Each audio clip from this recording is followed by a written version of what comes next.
What if I told you that the most dangerous prisoner in history walked out of a maximum security prison and no one saw it coming? No alarms blaring, no gunfire, no frantic chases. Just a man who vanished into the night, leaving the world's top intelligence agencies scrambling in his wake. This wasn't an ordinary escape. It wasn't brute force or blind luck. It was a masterpiece of deception, manipulation, and sheer intelligence, executed so flawlessly that by the time authorities realized what had happened, he was already gone. For years, this man was feared not just for his crimes, but for his mind. He wasn't just a killer. He was a strategist, a genius who saw the world like a chessboard, always 5 moves ahead. Even behind bars, he was never truly contained, because while they locked his body in a cell, they could never imprison his mind. This is the story of how he manipulated guards, tricked security systems, and outwitted the most powerful intelligence agencies in the world, and the terrifying mystery that remains. Where is he now, the great escape? The night was eerily silent, except for the occasional buzz of the prison's high-voltage security fence. The world's most dangerous prisoner, a man known for his brutality and unmatched intelligence, was about to pull off what authorities deemed impossible, a flawless escape from the most secure prison in the country. Inside his dimly lit cell, he sat motionless, his eyes fixated on the rusted metal air vent above his bed. For months, he had studied every security detail, every blind spot in the surveillance system, every shift change of the guards. He knew this prison better than its architects. He had memorized the rhythm of its heartbeat, and tonight he was going to stop it, just long enough to slip through. At exactly 2:37 a.m., the power flickered, a fraction of a second, just as he had planned. A well-timed short circuit, caused by a makeshift device he had crafted from stolen wires and an old battery, sent the surveillance system into temporary chaos. It wouldn't last long. With precise movements, he removed the vent cover and pulled himself into the narrow duct. His body, hardened by years of survival, contorted as he slithered through the dark, suffocating tunnel. Sweat dripped down his forehead as he timed his movements with the loud humming of the prison's heating system, masking the sounds of his escape. He reached the end of the vent and carefully pushed open the grate, emerging into the maintenance corridor. He had exactly 3 minutes before the backup system rebooted and the cameras came back online. Swiftly, he made his way through the hallway, his heart pounding but his hands steady. As he approached the final security checkpoint, he saw the lone guard, drowsy, barely awake. With one calculated strike, he took him down silently. He grabbed the guard's keycard and swiped it against the final door. The red light blinked, then green. The cold night air hit his face like a victorious slap. Freedom. He had done it, but this was only the beginning. The world would soon know that the most dangerous man alive was back on the loose. The genius behind the bars. His criminal background and intellect. Before he became the most wanted fugitive, he was already a legend in the criminal underworld. His name was whispered in fear among law enforcement and criminals alike, not just because of the brutal crimes he committed, but because of the way he executed them. He wasn't just a killer, he was a strategist, a master manipulator, and a man who could outthink even the sharpest detectives born into a life of hardship. He displayed extraordinary intelligence from a young age. By the time he was 10, he had memorized entire books on psychology and human behavior. By 15, he was hacking into security systems for fun. By 20, he had orchestrated his first major crime, a bank heist so flawlessly executed that authorities didn't even realize the money was gone until days later. But his true darkness emerged when he turned to murder. He didn't kill out of rage or desperation.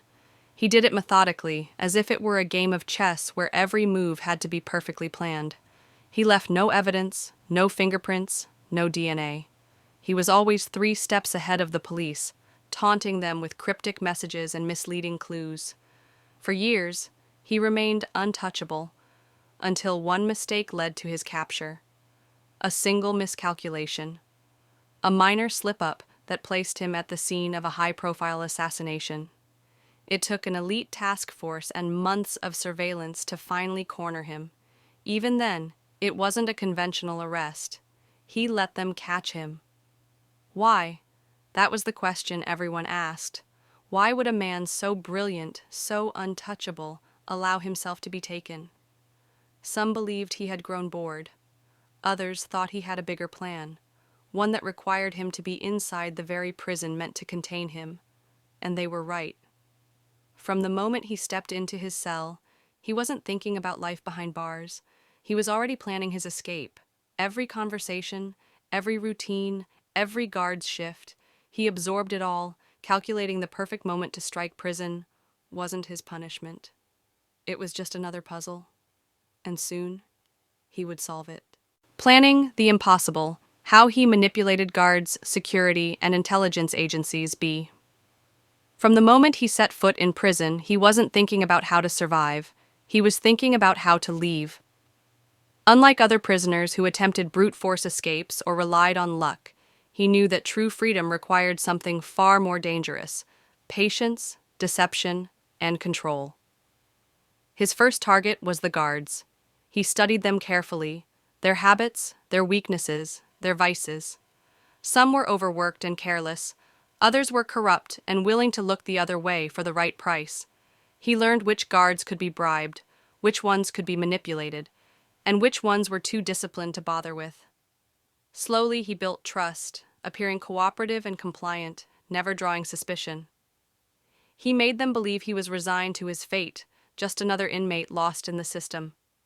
Next, he worked on the prison's security itself. He memorized the shift rotations, the timing of security sweeps, the blind spots in the surveillance cameras. He befriended a few prisoners who worked in maintenance, extracting crucial details about the prison's electrical systems, ventilation ducts, and underground tunnels. Every piece of information was gathered with surgical precision, forming the blueprint of his escape plan. But the most dangerous part of his plan was how he outmaneuvered the intelligence agencies watching him. He knew they were tracking his every move, listening to his conversations, monitoring his mail. So, he fed them misinformation. He created fake escape plans, obvious, reckless strategies that were meant to fail. He let a few rumors slip through the prison grapevine, allowing authorities to think they had outsmarted him. Each time a guard intercepted a false lead, they grew more confident that he could never truly escape. Meanwhile, he waited. Weeks turned into months. The prison officials believed they had broken him, but in reality, he had played them all perfectly. And when the moment came, when all the pieces were in place, he executed his plan with terrifying precision. The guards never saw it coming. The security cameras never caught a thing. The intelligence agencies, so sure they had him under control, were left scrambling in the dark. By the time they realized the truth, he was already gone. Breaking free, the moment. He executed his plan and how he evaded capture. It was a night like any other. The prison was locked down, guards patrolled the halls, and security cameras monitored every inch of the facility. No one had any reason to believe that tonight would be different. But for him, it was the night he had been waiting for, the night he would vanish into the darkness, leaving behind nothing but chaos and unanswered questions. At exactly 2:37 a.m., everything began. The prison's power flickered, just for a second but long enough. A planned short circuit, triggered by a hidden device he had assembled over months using stolen wires, scraps of metal, and an old battery. It was just a small disruption, but it was enough to temporarily disable a section of the surveillance system. At that precise moment, he moved. From his cell, he slipped into the ventilation system, a pathway he had studied for months. The narrow metal tunnel groaned under his weight, but he knew exactly when to move, timing his shifts with the rumbling of the prison's heating system to mask the noise. He emerged into a maintenance corridor, undetected. He had just 3 minutes before security systems rebooted. His next move was critical, getting past the guards. One guard stood at the exit of the corridor, drowsy and unaware. In one swift, silent motion, he struck, rendering the man unconscious before he could make a sound. He took the guard's uniform, keycard, and earpiece, blending in seamlessly. Disguised as an officer, he walked through the halls with calculated confidence. He knew the cameras were back on, but now, instead of avoiding them, he used them. He walked directly into their line of sight because no one was looking for a guard. As he approached the final security checkpoint, his heart pounded. This was the last barrier. If anything went wrong, everything would collapse. He swiped the stolen keycard. A red light blinked, then green. The heavy metal door clicked open, and just like that, he stepped outside.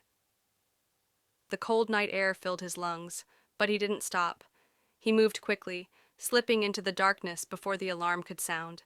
By the time the guards realized what had happened, he was already miles away. He had done the impossible. Now, the real challenge began, staying free. The legacy of the escape. The impact on law enforcement and public fear. The moment the prison alarm blared, signaling his escape, panic spread like wildfire. The unthinkable had happened. The most dangerous man alive had slipped through the cracks of what was supposed to be an impenetrable fortress. Law enforcement agencies scrambled, launching an international manhunt. But deep down, they knew the truth. They had been outplayed. The media erupted with headlines calling it the perfect escape and the man who outsmarted the world. The public was terrified. If the highest security prison, equipped with the most advanced surveillance and guarded by elite officers, couldn't hold him, what could? People feared he would strike again, that his escape wasn't just about freedom, but about proving a point governments were humiliated. Questions were raised about how an inmate, under constant surveillance, had managed to slip away unnoticed.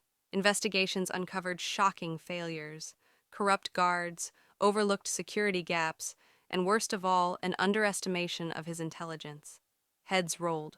Warden resignations, firings, and political pressure mounted as law enforcement agencies faced the shame of having let a ghost slip through their fingers. But his escape wasn't just a failure of the system, it was a lesson in fear. Even those who had never heard his name before now knew it. He became a legend, a ghost story whispered in the halls of law enforcement, a case study in every intelligence training program.